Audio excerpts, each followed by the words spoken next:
Okay. Hi everyone, my name is Peter, and today I'm going to talk to you a little bit about the core principles of UX design and the integral role it plays in creating great applications. First, I think it's important to start off by saying that there's no commonly accepted definition. UX design is a concept with many dimensions, and it's an amalgamation of disciplines, including interaction design, visual design, usability, information architecture, human-computer interaction, and the list goes on. But let's try to get a clearer picture of what all that really means.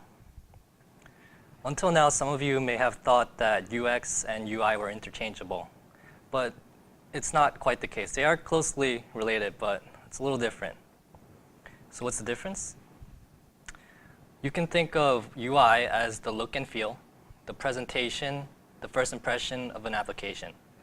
UX is its complement, a conglomeration of tasks focused on optimization for creating an effective and enjoyable experience.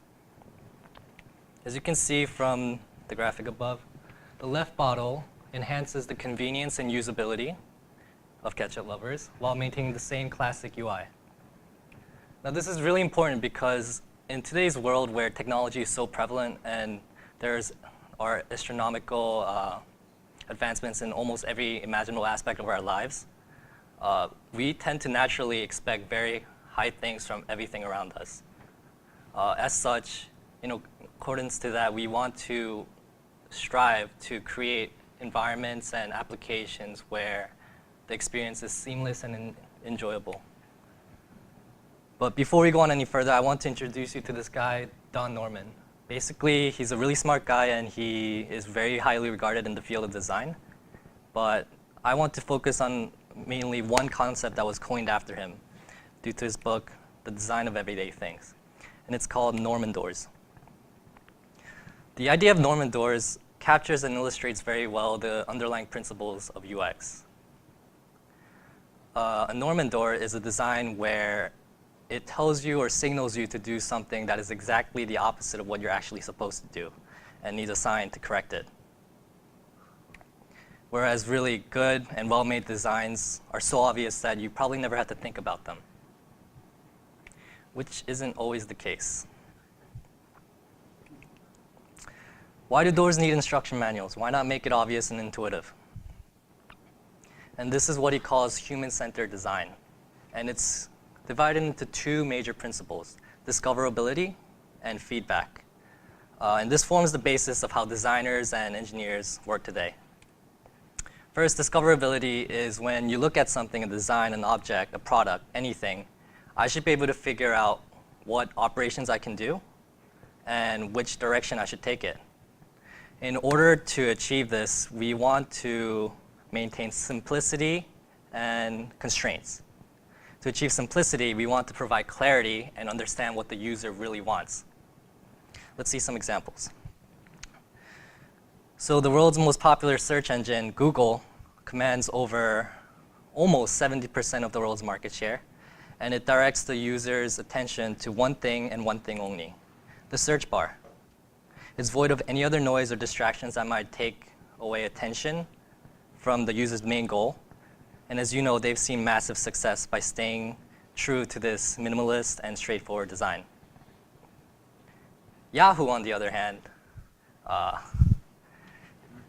their homepage has so many things that divert your attention away from their main goal and just having too many things going on at once. Maintain clarity by designing for your user's main goal. And don't confuse your users with extra information that's irrelevant to achieving their main goals. Now, constraints are good because it helps you determine a course of action by limiting the amount of possible actions. People are generally indecisive in today's age, so it helps remove the indecision and confusion as well.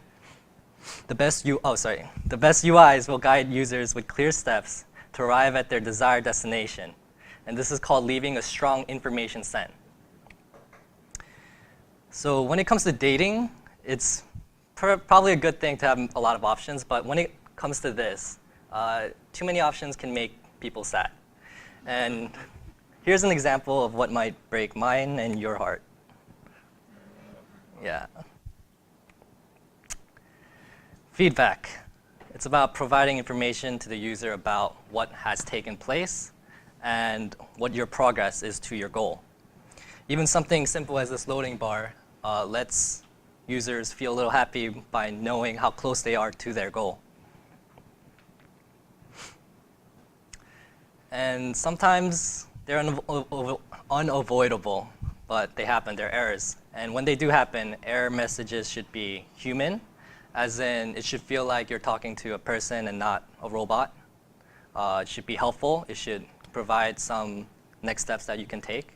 Humorous, there might be some agitation, so if you can ease that tension, then that's good. And humble, don't blame the user even if it might be their fault. Bad example. What is this? I'm not sure. And this is what I give a 4H certification. So, web browser crash from Firefox. Well, this is embarrassing. That's human, and it's a little humorous. Firefox is having trouble recovering your windows and tabs. This is humble. It's not blaming the user. And helpful. You can try removing one or more tabs, or you can start an entirely new browsing session. So finally, make your users happy by following these principles. That is all. Thank you.